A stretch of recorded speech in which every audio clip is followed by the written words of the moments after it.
Hello friends, welcome back to Aliya port. आज हम कुछ सेंटर ऑफ मास के स्पेशल केसेस देखेंगे। देखिए, एक बॉडी का सेंटर ऑफ मास उस बॉडी का वो पॉइंट होता है जिसपे हम कहते हैं कि उस बॉडी का सारा मास कॉन्सेंट्रेटेड है। वो पॉइंट बॉडी के अंदर, बाहर या बॉडी पे हो सकता है। तो देखो, सबसे पहले तो कोई भी दो बॉडीज अगर रखिए, इसका मास है m1, इसका मास है m2, इनके बीच में डिस्टेंस है d का, और मुझसे पूछे इसका सेंटर ऑफ मास कहाँ पे है। तो देखो कैसे निकालना है। m1 जो है, अगर इस पोजीशन को मैं x इक्वल टू 0 देखूंगी तो इस पोजीशन को x इक्वल टू d देखूंगी। तो m1 into 0 plus m2 into d times total mass कितना, m1 प्लस m2, ये तो हो गया 0। तो ये कितना आएगा, m2d upon m1 plus m2। मतलब सेंटर ऑफ मास c अगर यहाँ है तो ये डिस्टेंस कितना है, m2d upon m1 plus m2। Similarly ये डिस्टेंस अगर देखो तो कितना आएगा, m1d upon m1 plus m2, right. अच्छा, अगर अब हमें किसी रॉड, कर्व रॉड का सेंटर ऑफ मास निकालना है, ये रही कर्व रॉड, ये कोई पॉइंट ए है, ये कोई पॉइंट बी है। अब ये पॉइंट ए और बी, देखो ये एक्सिस ऑफ सिमेट्री, इस पे इन AB का मिड पॉइंट जो है वो इस एक्सिस ऑफ सिमेट्री पे लाई करेगा C। ये पॉइंट C जो है, ये इस कर्व्ड रॉड का सेंटर ऑफ मास है।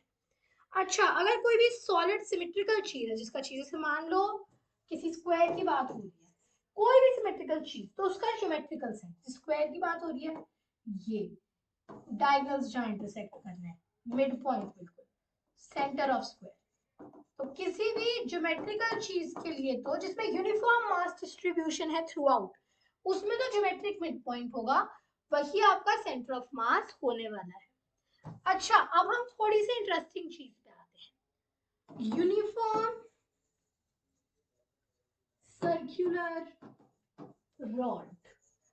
ठीक है, बहुत ज्यादा फैंसी वर्ड है आर्क के लिए। तो कोई आर्क है, मान लो ऐसी ऐसी, राइट, ये और ये। तो सबसे पहले तो डायग्राम आसान करने के लिए सी, ऐसे ऐसे, ये है हमारी रॉड। तो अगर मैं इस वाली लाइन को एक्स एक्सिस मानूं, ये एक्सिस ऑफ सिमेट्री है, तो जो मेरा सेंटर ऑफ मास होगा वो इस पे लाई करेगा, which means that y center of mass equal to 0। x centre of मास हमें निकालना है। देखो, मान लो ये एंगल जा रहा है, बड़ा कर लेते हैं डायग्राम को। मान लो एक मैंने ये बनाया है, ये एंगल जा रहा है अल्फा, ये ऊपर मैंने छोटा सबसेक्शन बना दिया डी अल्फा, ये एक एंगल जा रहा है बीटा, ये मैंने एक सबसेक्शन बना दिया d beta, right. D alpha और डी बीटा, यहाँ पे ये O P A B, OP जो है एंगल बाइसेक्टर है। तो अगर हम ये डिस्टेंस देखें, ये कितना आएगा, अगर ये r है तो ये है r cos अल्फा। अच्छा, ये जो रॉड है इसकी यूनिफॉर्म मास डेंसिटी है लेम्डा, तो मतलब lambda times 2 pi r equal to dm, right.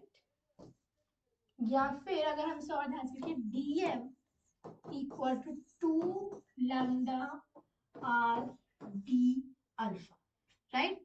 D, ये डीएम की वैल्यू आ गई हमारी। अच्छा, अच्छा, अगर मुझे एक्स सेंटर ऑफ मास निकालना है, देखो ये पूरा एंगल मैंने लिया है 2 थीटा। जब ये एंगल बाइसेक्टर है, मतलब ये वाला एंगल भी थीटा है और ये वाला एंगल भी थीटा है। तो सेंटर ऑफ मास कितना होगा, एक्स डीएम अपॉन टोटल मास।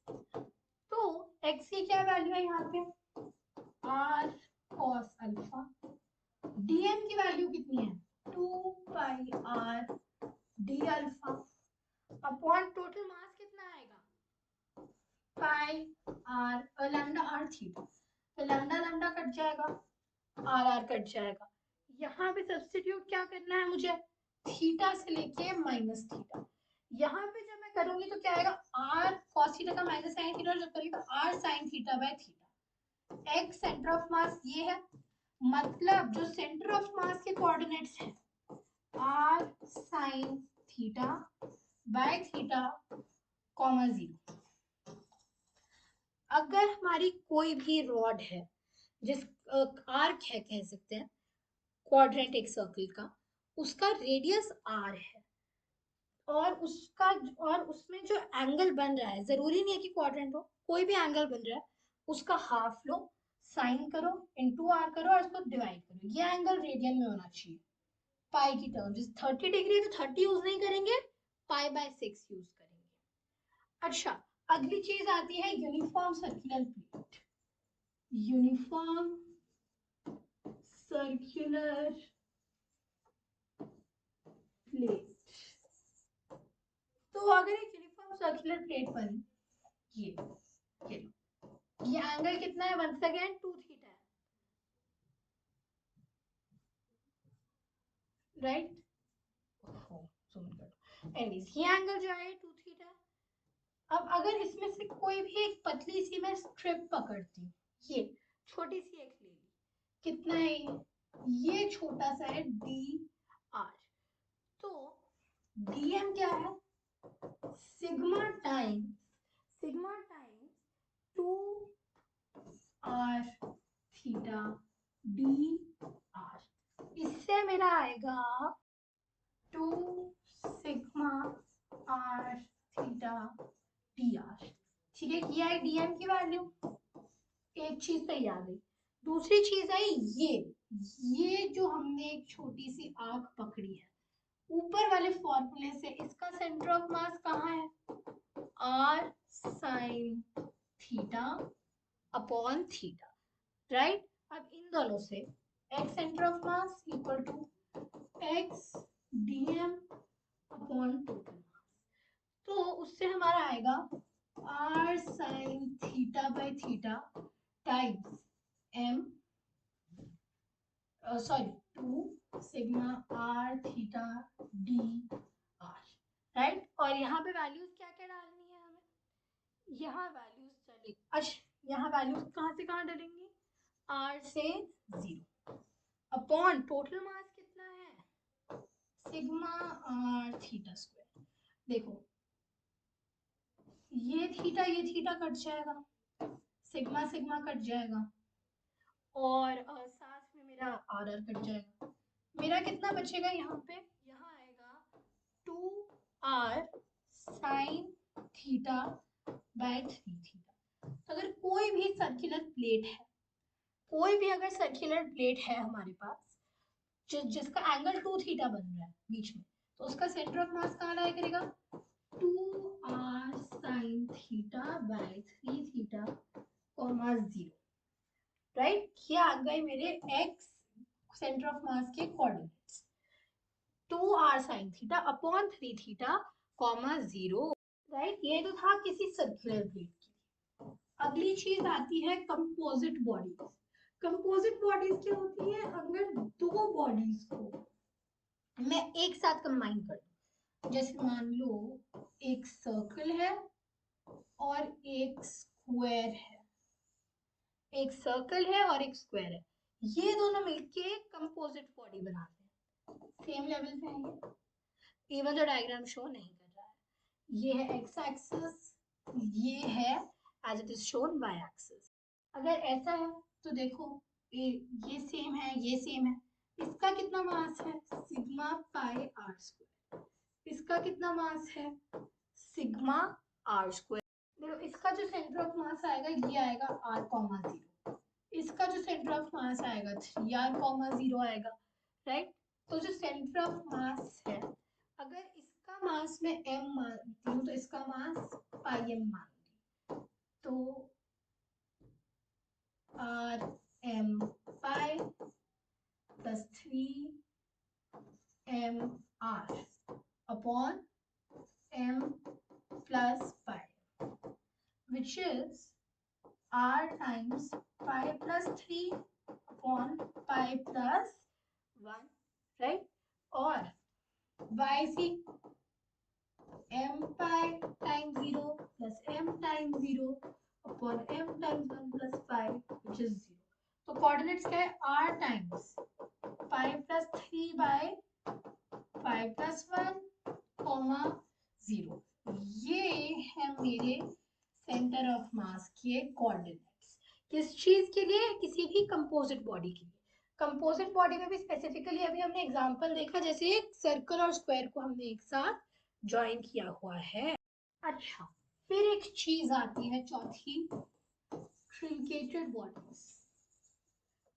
इनमें क्या होता है, जैसे आपको एक एग्जांपल से समझाती हूँ। मान लो ये मेरा कोऑर्डिनेट एक्सिस, ओरिजिन है, ओरिजिन पे सेंटर है सर्कल का, रेडियस कितना? r।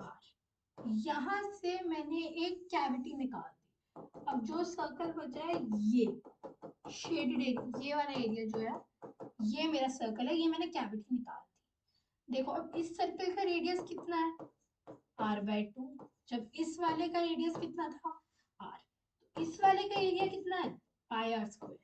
इसका एरिया है πr²/4। मतलब अगर इसका मास m है तो इसका मास 4m है।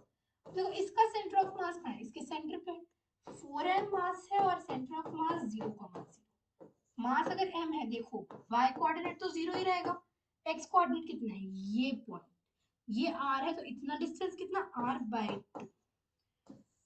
तो y कोऑर्डिनेट हमने ये जो लिया है, ये मास हम ऐड नहीं कर रहे हैं, ये मास हम हटा रहे हैं। अगर हम ये मास हटा रहे हैं, ये चीज नेगेटिव लेंगे, तो 4m times 0 minus mr/2 upon 4m minus m, which is minus r/6। y 0 ही रहेगा। तो यहाँ पे सेंटर ऑफ मास क्या है? Minus r/6 comma 0, right? ये हमने एक एग्जाम्पल लिया था जिसमें हमने बिल्कुल 1/4 सर्कल एक तरीके से हटाया। अगर यही ऐसे हटाते कि r/2 पे होता तो r/4 होता, 16m होता, उससे फर्क पड़ता। स्पेशल केसेस कुछ यही होते हैं, एक होती है आर्क कर्व रॉड, एक होती है आपकी सर्कुलर प्लेट, सर्कुलर जो है कोई भी portion of circle, sector of circle, एक होती है ट्रंकेटेड बॉडीज, एक होती है composite bodies, not to mention symmetrical bodies जिनमें बेसिकली ज्योमेट्रिकल सेंटर ही होता है। So I hope your concept clear है. That was all for today's video. Goodbye. Thanks for watching.